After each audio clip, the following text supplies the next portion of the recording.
하나님께서 우리에게 주신 말씀입니다. 창세기 16장 1절로 16절 말씀을 성경을 보시고 앞에 우리 화면에 영상으로 음향을 같이 듣도록 하겠습니다. 한번 플레이 해주세요. 제16장 아브라함의 아내 사라는 출산하지 못하였고 그에게 한 여종이 있으니 애국 사람이요 이름은 하갈이라. 사라가 아브라함에게 이르되 여호와께서 내 출산을 허락하지 아니하셨으니 원하건대 내 여종에게 들어가라. 내가 혹 그런 말미암아 자녀를 얻을까 하노라. 아브라함이 사라의 말을 들으니라. 아브라함의 아내 사라가 그 여종 애국 사람 하갈을 데려다가 그 남편 아브라함에게 적으로 줄 때는 아브라함이 가나안 땅에 거주한 지 10년 후였더라. 아브라함이 하갈과 동침하였더니 하갈이 임신하매 그가 자기의 임신함을 알고 그의 여주인을 멸시하지. 사라가 아브라함에게 이르되 내가 받는 모욕은 당신이 받아야 옳도다. 내가 나의 여종을 당신의 품에 두었거늘 그가 자기 임신함을 알고 나를 멸시하니 당신과 나 사이에 여호와께서 판단하시기를 원하노라. 당신의 여자는 당신의 수중일지고 당신의 눈에 좋을 대로 그에게 행하라. 하매 사라가 하갈을 학대하였더니 하갈이 사라 앞에서 도망하였더라. 여호와의 사자가 광야의 생물들 곧 술길샘 곁에서 그를 만나 이르되 사라의 여종 하갈아, 내가 어디서 왔으며 어디로 가느냐? 하나는 내 여주인 사례를 피하여 도망하나이다. 내 여주인에게로 돌아가서 그 수하에 걱정하라. 내가 내 실을 크게 번성하여 그 수랑과 셀 수 없게 하리라. 내가 임신하였은즉 아들 낳으리니 그 이름을 이스마엘이라 하라. 이는 여호와께서 내 고통을 들으셨음이니라. 그가 사람 중에 들가리같이 되리니 그의 손이 모든 사람을 치겠고 모든 사람의 손이 그를 칠지며 그가 모든 형제와 대항해서 사느냐. 하갈이 자기에게 이르신 여호와의 이름을 나를 살피시는 하나님이라 하였으니 이는 내가 어떻게 여기서 나를 살피시는 하나님을 배워냈고 이러므로 그 셈을 부엘라게오이라 불렀으며 그것은 가데스와 베레스라에 있더라. 하갈이 아브라함의 아들을 낳으며 아브라함이 하갈이 낳은 그 아들을 이름하여 이스마엘이라 하였더라. 하갈이 아브라함에게 이스마엘을 낳았을 때 아브라함이 86세였더라. 네, 아멘. 네, 어떻습니까? 이렇게 들으니까 괜찮아요? 그렇습니다. 네, 이게 드라마 바이블이라고 하는 어플이 있습니다. 여러분들 핸드폰에도 다 이렇게 설치해 놓으면 좋아요. 드라마 바이블이라는 어플인데 지금 우리가 보았던 것처럼 말 그대로 성경을 드라마처럼 이렇게 대본으로 읽죠. 굉장히 리얼하게. 그리고 중간중간에 나레이션이라고 해야 되나? 예를 들면 뭐 사례가 아브라함에게 이르되 이런 말은 이제 생략하고 바로 멘트로다가 대화가 이렇게 주거니 받거니 이렇게 녹음이 되어 있죠. 그래서 드라마 바이블에서 제가 원하는 지금 성경 구절을 체크해가지고 그 부분 그대로 캡처 뜬 거예요. 그렇게 해가지고 우리가 설교 시간에 들으면 좋을 것 같아요. 우리 대형 교회, 민간 교회도 보면 큰 교회는 뭐 아나운서, 성우, 배우 이런 분들이 교회를 다니시잖아요. 그런 분들이 성경 봉독 시간에 성경을 낭독해줘요. 물론 이렇게는 안 하고 혼자서 하긴 하지만 혼자서 좋은 목소리로 이렇게 읽어주는 것도 되게 은혜가 되고 감동인데 우리는 그거보다 더 여러 등장인물을 통해서 성경을 봉독할 수 있어서 감사한 것 같습니다. 이 드라마 바이블은 여러분들이 성경 통독할 때 저 귀로 들으면서 성경을 읽으면 굉장히 집중도 잘 되고 이해도 잘 되고 하는 게 있어요. 그리고 이 드라마 바이블은 특히나 저는 여기랑 아무 상관없는 사람입니다만 요즘 공동체 성경 읽기라고 해가지고 굉장히 유행이에요. 소그룹별로 이렇게 틀어놓고 같이 같은 본문을 같은 진도로 들으면서 읽는 공동체 성경 읽기가 굉장히 유행인데 우리도 나중에 이런 거 한번 해볼 수 있는 기회가 좀 있으면 좋겠다는 생각이 듭니다. 자, 우리 날씨가 좀 많이 추워졌죠? 네, 한번 넘겨주셔도 되겠어요? 네, 이제 날씨 많이 춥잖아요. 그렇습니다. 예, 여기 철원이 고향이 아닌 분들은 여기 와서 군에 입대해서 처음으로 겨울을 맞이한다면 긴장해야 돼요. 만만히 보면 안 됩니다. 여기 철원이 대한민국에서 제일 추운 동네거든요. 그래서 체온 유지 잘하고 가끔 이게 예배 때 보면 이 갑자기 추워지니까 적응이 안 돼서 그런 건지 건강을 과시하려고 그런 건지 운동하다 내려와서인지 모르겠는데 이때도 막 반바지 입고 오는 우리 청년들이 가끔 있었는데 큰일 나요. 그러다 감기 걸립니다. 네, 건강히 잠바도 잘 입고 다니시기 바랍니다. 자, 이제 위문 행사, 우리는 여기 다 크리스천들이니까 위문이라고 안 해도 되겠네. 전도 행사. 전도 행사 이제 6일 앞으로 다가왔어요. 어떻게 인원 집계가 잘 되고 있나요? 그날 공식적으로 오후에 거의 다 참석시키는 그러면 대략 몇 명 정도? 4, 50명? 네. 별도로 전투임을 줄 거라서 별도로? 전투임을 줄 거라서 전투 규모? 그러면 전부대원이 다 올 수 있겠네요? 감사합니다. 왜냐면 지금 간식 양을 미리 업체가 제가 미리 얘기를 해줘야 재료를 미리 받아서 준비를 해놓기 때문에 그 오더를 줘야 되는데 월요일 정도면 인원이 최소 확정이 될까요? 열애 출타 뭐 이런 거 빼고 근무자들 빼고 근데 물론 이제 근무자들 간식은 포함해서 할 거니까 여기 그래도 이제 여기 참석하는 사람이 몇 명인지 그 다음에 추가로 몇 개 더 해야 되는지 그걸 좀 알려주세요. 우리 40이 관리되는 오늘 안 나왔는데 그 이경재 목사님 통해서 대대장님하고 인상과장님 주임원사님한테 전달이 됐거든요. 그럼 거기다가도 같이 좀 물어서 확인 좀 해주세요. 우리 방첩 때는 총 몇 명이지? 3명? 네, 2명 같이 오게 못하나? 위문 행사도? 그래서 나한테 그 카톡에다 좀 알려줘요. 위문 예배라 그러면 안 믿는 사람들은 조금 어려울 수 있으니까 위문 행사. 제가 그 여기 보시는 CCM 우리는 CCM 이제 아티스트라고 얘기하고 밖에서는 파페라 가수라고 하는 김하은 자매님 굉장히 유명해요. 여러분들 너목보 알아요? 너목보? 너의 목소리가 보여? 그 하수빈 편에 출연했던 분이에요. 유튜브 검색하면 나와. 너목보 하수빈 편 이렇게 쳐놔요. 김하은 파페라 가수인데 굉장히 유명하신 분들 어렵게 섭외했기 때문에 많이들 와서 이렇게 참여할 수 있도록 해주면 좋겠어요. 네. 그래야 또 이 전도 오시는 분들 그 인원수로 우리 참여하는 인원이 커버가 되는지 또 혹시 부족하면 제가 인원 동원을 더 해야 될 수도 있기 때문에 전도할 인원을 전도자들을 그래서 인원 파악이 좀 빨리 필요한 거거든요. 네. 월요일까지는 마무리를 좀 꼭 좀 부탁을 드리겠습니다. 네. 지난주 우리는 창세기 15장 12절부터 21절까지 말씀을 통해서 하나님의 일방적인 계약서라고 하는 제목으로 말씀을 함께 나누었습니다. 네, 하나님께서 우리를 계약하시는 방법은 우리에게 어떤 요구 조건을 내걸지 않으신다고 했죠. 원래 고대 근동 지방에서의 계약 행위의 형태는 재물, 짐승을 쪼개서 그 사이로 계약 당사자인 갑과 을이 같이 그쪽을 통과하는 것이 계약 행위라고 했습니다. 그것이 갖는 의미는 이 계약을 파기하는 쪽은 이와 같이 죽임을 당할 거야 라고 하는 어떤 반드시 지킬 것을 맹세하는, 목숨 걸고 맹세하는 것이 계약의 행위라고 했습니다. 그런데 하나님께서는 아브라함과 계약, 언약을 맺으시면서 그런 형식으로 하지 않으시고 다음과 같은 방법으로 계약을 진행하십니다. 자, 15장 17절과 18절을 제가 읽어드릴게요. 해가 져서 어두울 때에 연기나는 화로가 보이며 타는 횃불이 쪼갠 고기 사이로 지나더라.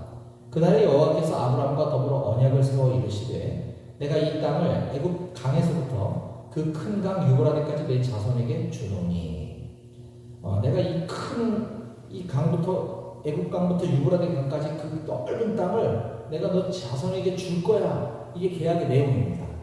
근데 계약은 아브라함과 하나님이 같이 쪼갠 고기 사이를 지나는 게 아니라 횃불로 상징되어진 하나님 혼자 지나가는 것을 볼 수가 있죠. 이것은 우리 인간에게, 아브라함에게 어떤 이 계약 이행에 대한 의무나 어떤 강요나 어떤 조건을 거신 게 아니라 하나님께서 일방적으로 내가 지금 말한 이 약속은 절대 어기지 않을 거야 라고 하시는 스스로의 다짐, 하나님 혼자 하신 계약이라고 볼 수 있는 거죠. 이처럼 우리에게도 이걸 횃불 언약이라고 하는데 이 횃불 언약과는 비교할 수 없는 엄청난 언약, 계약을 우리들에게 해주셨습니다.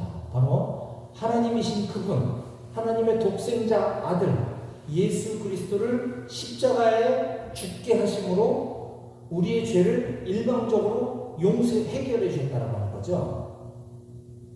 우리가 구원받기 위해서는 그저 그 사실을 믿기만 하면 되는 겁니다. 우리 인간 편에서 그 누구도 십자가에 달려야 할 이유가 없는 것입니다. 하나님의 일방적인 계약으로 우리가 구원받았다라고 하는 그 사실을 꼭 믿으시기 바랍니다. 아멘. 예, 이어지는 오늘 본문은 창세기 16장 1절부터 16절까지 말씀인데요. 오늘은 창세기 연속 강해 설교 26번째 시간입니다. 오늘 설교 말씀의 제목이 앞에 띄어져 있는데 같이 한번 읽어보도록 합시다. 시작. 나를 살피시는 하나님. 한 번 더. 시작. 나를 살피시는 하나님. 그렇습니다.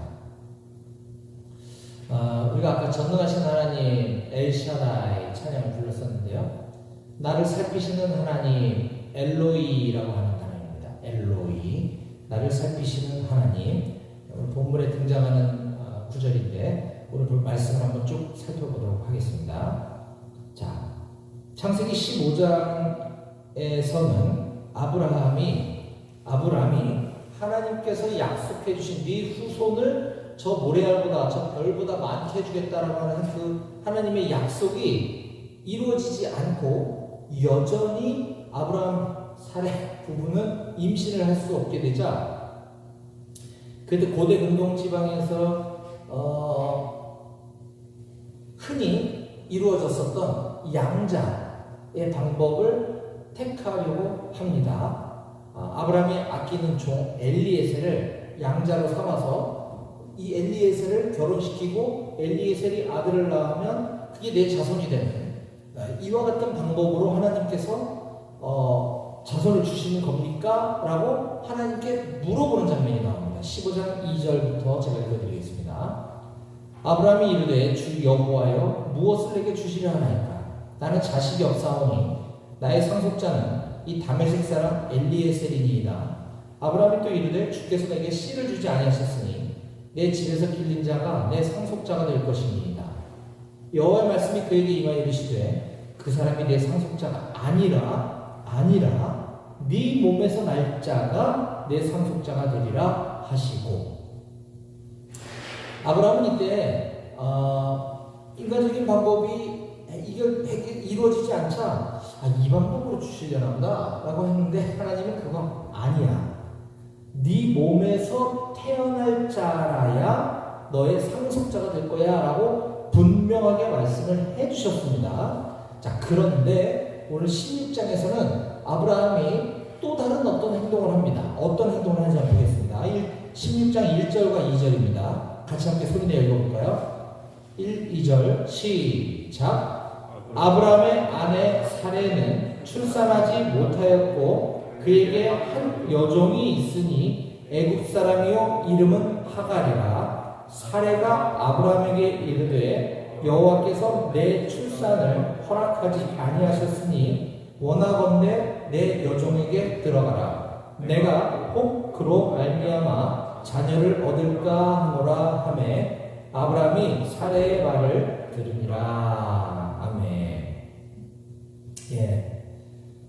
이번에는 여종을 통해서 아브라함의 몸에서 날 자라야 내 상속자가 될 것이라 했으니까 그러면 아브라함과 사레가 지금 불임 여성이니까 아브라함의 몸종인 하갈을 집어넣어서 임신을 하게 해서 자녀를 얻어야지 살해라고 하는 방법을 살해, 아브라함의 본처가 제안을 합니다. 자, 그러면 이것 또한 15장의 아브라함 같았으면 하나님께 물어봤을 것인데 아브라함은 그냥 낼름 그걸 수용해버립니다. 16장 4절 아브라함이 하갈과 동침하였더니 하갈이 임신하네. 네, 이게 하나님의 뜻이 맞는지 하나님의 계획된 방법인지 아닌지 확인하지 않고 이러한 행동을 벌인 결과 이때부터 큰 불행의 그림자가 드리기 시작합니다. 4절 하반절을 제가 마저 읽겠습니다. 그가 하갈입니다. 하갈 그가 자기의 임신함을 알고 그의 여주인 사례를 멸시한지라. 이거 어디서 많이 보던 장면 아니에요? 드라마나 사극 같은 데 자주 나오죠. 우리나라에도 옛날에 이런 일이 있었죠. 씨바지라고 하죠. 그래서 첩을 통해서 자녀를 얻었을 때 그 첩이 본처의 행세를 하고 이제 막 안방마님 자리를 차지하려고 하는 이 일이 지금은 아니구나. 동양이나 서양이나 우리나라나 이스라엘이나 똑같이 있었던 것 같습니다. 자, 다시 한번 강조하지만 하나님의 뜻과 하나님의 계획은 우리들의 생각, 나의 생각과는 다른 경우가 상당히 많습니다. 그렇기 때문에 반드시 하나님 이겁니까? 라고 하나님께 물어보고 그거에 대한 분명한 응답을 받을 때까지 우리는 먼저 섣불리 행동해서는 안 됩니다. 우리가 신앙의 초보에 있을 때는 지금 아브라함과 같은 잘못을 흔히 범할 수 있어요. 아브라함이 지금 하는 것도 어떻게 보면 우리들에게 샘플을 보여주는 겁니다. 그런데 우리가 신앙생활이 오래되고 믿음이 성장할수록 점점 더 그런 실수를 줄여나가야 하는 것이에요. 그래서 우리 또한 하나님께 기도했을 때 하나님의 마음에 확신을 주신다거나, 근데 이거는 나의 인간적인 감정의 가능성이 많기 때문에 기왕 이 마음의 감동으로 응답이라고 확신하기보다는 성경 말씀을 통해서 성경을 읽거나 묵상하는 중에 내가 하나님께 물어봤던 거와 그거에 대한 응답과 유사한 말씀이 보일 경우에 그것이 응답일 가능성이 훨씬 높고, 또는 전혀 알지 못하는 제3자, 특히 가능하면 이런 예배 시간의 설교나 혹은 믿음의 형제들과 대화 가운데 그런 이야기가 들릴 때 하나님께서 나에게 응답해 주시는구나 라고 하는 확신을 갖는 것이 더 안전합니다. 그런 확신이 들 때까지는 섣불리 행동해서는 안 된다라고 하는 것을 오늘 우리는 배워야만 할 것입니다. 자, 그런데 여기서 우리는 이 불행의 원인을 제공한 사람이 누구죠? 사례죠, 사례. 사례가 먼저 그 제안을 남편에게 한 거죠. 하갈은 그냥 주인이 시키니까 한 거고. 자, 이 원인 제공자인 사례의 이 말을 우리가 다시 한번 살펴볼 필요가 있는데요. 2절 한번 봅니다. 사례가 아브라함에게 이르되 여호와께서 내 출산을 허락하지 아니하셨으니 원하건대 내 여종에게 들어가라. 여기서 여호와께서 내 출산을 허락하지 아니하셨다라고 하는 것은 하나님을 인정하는 표현이 아닙니다. 이게 자칫 그렇게 볼 수가 있는데 우리 한글 뉘앙스상 이 허락하지 아니하셨으니 라고 하는 이 단어는 본래 히브리어로 아차라니라는 단어인데, 아차라니라는 이 히브리어 단어는 막다, 못하게 하다 이런 뜻이에요. 즉 지금 이 사례의 이 고백은 하나님께서 나를 임신하는 걸 막으셨어, 나 임신을 못하게 하셨어 라고 하는 불평 섞인 불신앙적 모습인 겁니다. 이건 하나님을 인정하는 고백이 아니에요. 우리가 그 뉘앙스를 잘 알아야 합니다. 사례가 하나님께 불평, 원망이 섞여서 그냥 하갈하고 아들 낳아, 하나님이 나 임신하지 못하게 하셨어, 막으셨어, 이렇게 얘기를 하는 거죠. 이 하나님을 향한 불손한 태도를 우리가 볼 수 있는 거죠.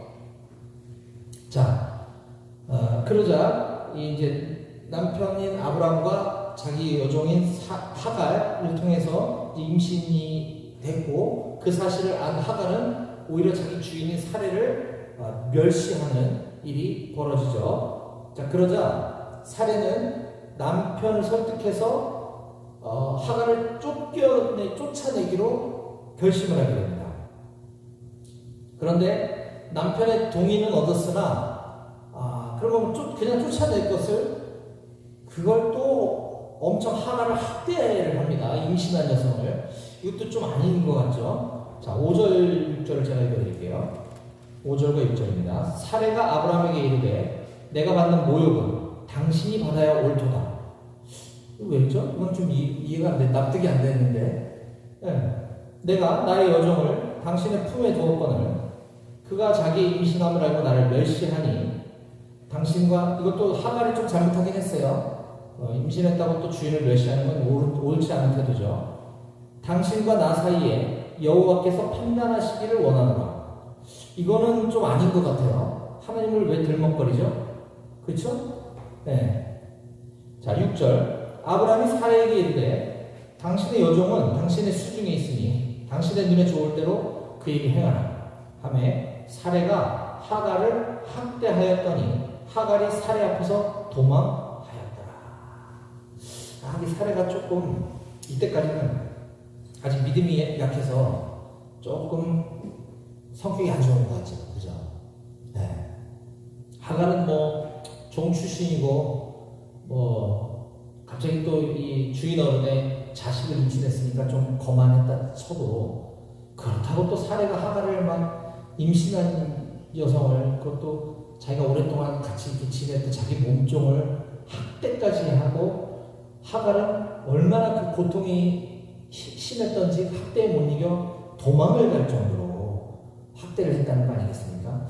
이게 좀 심하지 않았나 하는 생각이 드는데 아무튼 자 그러자 하나님께서는 어떻게 하시는지 한번 보겠습니다. 7절입니다. 여호와의 사자가 광야의 샘물 곧 술길샘 곁에서 그를 만나. 여기 그는 하갈을 만난다는 뜻입니다. 자, 여호와의 사자. 구약 성경에 특히 여호와의 사자라는 표현이 자주 등장하는데요. 이거는 정확한 표현은 여호와의 메신저, 여호와의 말씀을 전하는 무언가를 말하는 겁니다. 이걸 천사로 해석하기도 하고 이걸 현현하신 하나님, 그러니까 하나님은 영이시기 때문에 우리 눈에 보이지 않으시는 분이잖아요. 그런 하나님이 인간의 모습으로 이 땅에 오신 분이 예수님이시잖아요. 그렇죠? 근데 예수님이 이 땅에 오시기 전인 구약 시대에는 예수님, 예수 그리스도라는 단어를 알지 못했죠.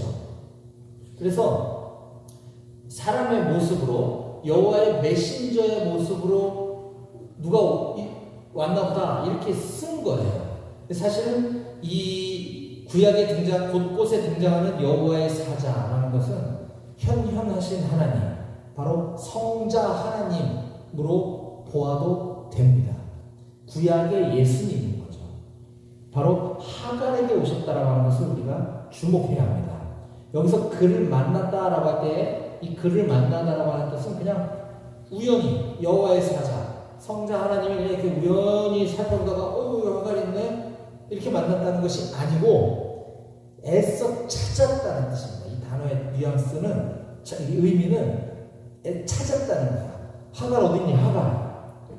내 딸 하갈 어딨니? 찾아서 오셨다는 겁니다.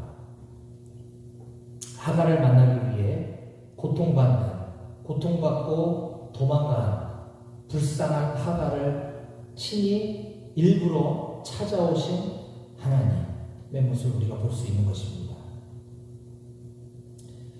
자, 그런 하나님께서 하갈에게 뭐라고 하시는지 보겠습니다. 8절과 9절입니다.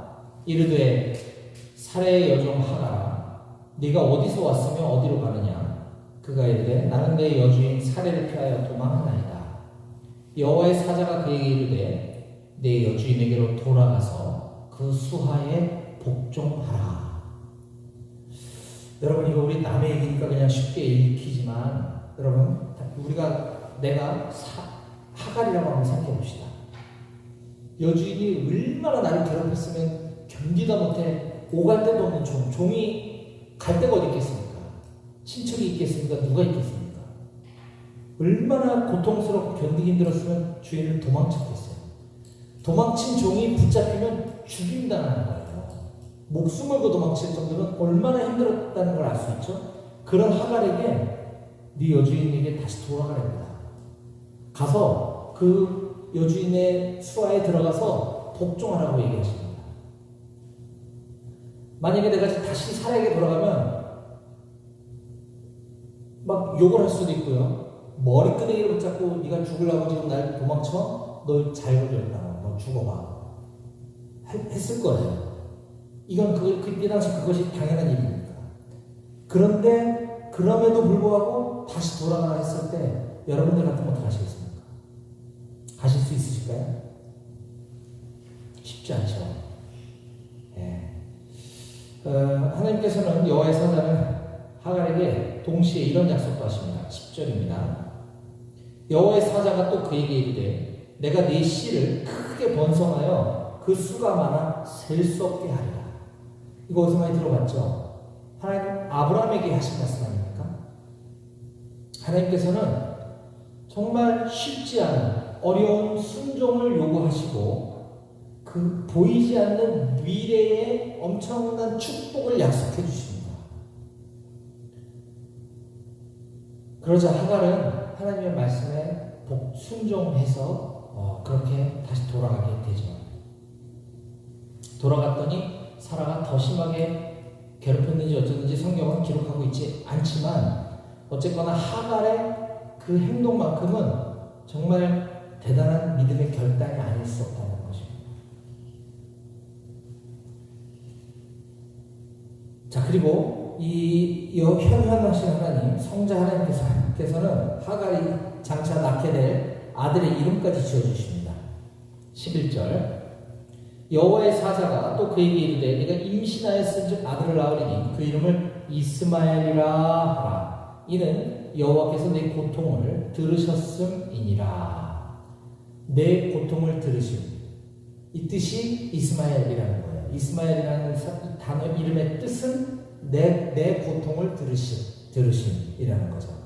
하갈은 이후에 이스마엘을 낳아서 기를 때마다 이스마엘아 이스마엘아 할 때마다 이때에 자기가 만났던 하나님, 자기가 만났던 예수님, 그 예수님은 나의 고통을 들어주고 계시는 분이야 라고 하는 이 이름을 직접 하나님 나에게 주신 거 아닙니까?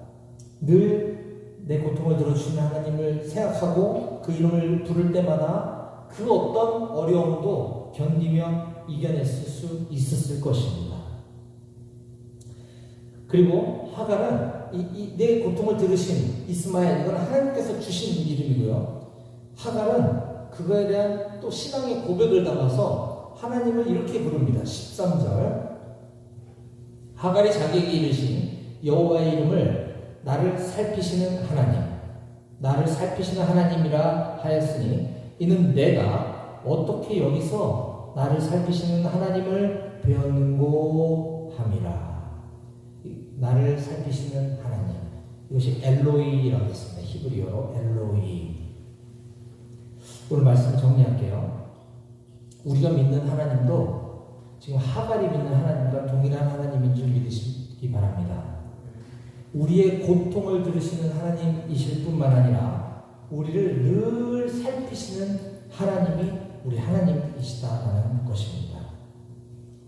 또한 우리가 반드시 잊지 말아야 할 것은 아브라함과 사레가 하나님의 약속과 하나님의 방법, 하나님의 때를 기다리지 않고 인간적인 방법으로 자기 생각대로 실수해서 낳은 아들인 이스마엘조차도 우리 하나님은 긍휼과 복을 베풀어 주시는 분이시라는 사실을 우리는 오늘 본문 말씀을 통해서 깨달을 수 있습니다.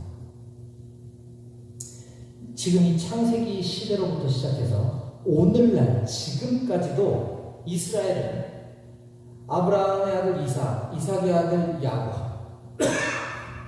야곱의 이름이 다른 이름이 이스라엘 아닙니까? 창세기 시대로부터 지금까지 이스라엘은 자기들만이 하나님의 백성이라고 하는 선민의식에 사로잡혀서 이방인들을 배타적인 태도로 취급하고 있습니다. 그에 따르면 우리 대한민국, 우리도 마찬가지예요. 우리도 유대인들이 볼 때는 이방인입니다. 똑같은. 그런데 우리 하나님은 이스라엘 사람들은 물론이거니와 이스라엘 사람뿐만 아니라 모든 이방인들, 이방 민족들까지도 사랑하시고 구원을 베풀어 주시는 분이시라고 하는 사실입니다. 그 때문에 우리가 구원받은 것이죠. 이스라엘 사람들이 하나님께서 택하신 백성이라고 해서 너무 이스라엘이 다 옳고 이스라엘만 막 이렇게 떠받드는 것도 우리 그리스도인으로서는 올바른 자세는 아닙니다. 네.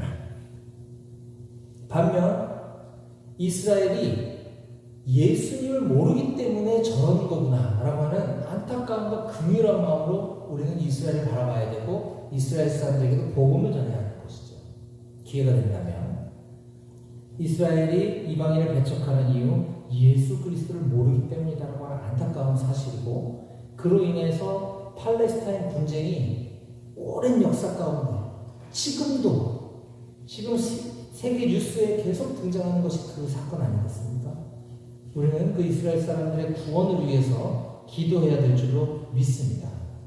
어쨌거나 중요한 것은 그것보다 오늘 본문을 통해서 우리는 나의 고통을 들으시는 하나님, 나에게 긍휼을 베풀어 주시는 하나님, 나를 살피시는 하나님이 저와 여러분들의 고백이 될 수 있기를 주님의 이름으로 간절히 축원합니다. 아멘. 기도하시겠습니다.